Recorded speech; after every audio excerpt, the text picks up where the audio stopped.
السلام عليكم ورحمة الله تعالى وبركاته دمان ummadda Soomaaliyeed waa salaamay islaan dabadeed waxaan jecelahay inaan la wadaago sheeko yar oo aad iiga qoslaysido oo aan ka daawaday sheekh leeyahay Dr. Mufti menk sheekadaas waxay ahayd sheeko funny ah waxay ahayd sheeko cajiib ah nin baa wuxuu weydiiyey wuxuu yidhi niyow diinta islaamka soo geli karaa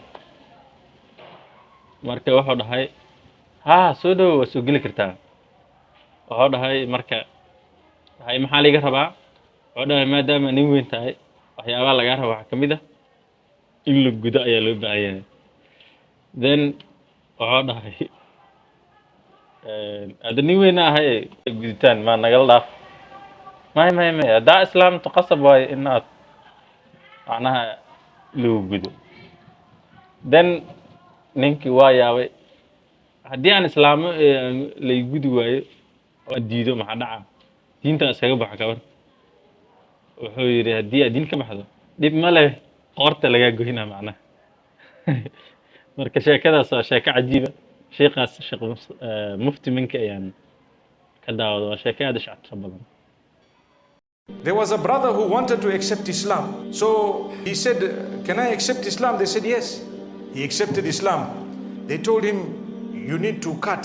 You need to cut what? Circumcision. They said, "You must slaughter." He was scared.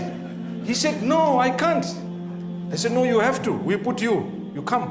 We need to. You must. 7 days." Where did they get this from, that 7 days you need to slice? So the brother says, "Hey, that's rough. I can't do it. I'm an old man. What's going to happen?" He was scared. You know how scared they get? That is his pride. They want to chop it. So he said, no, it's very hard.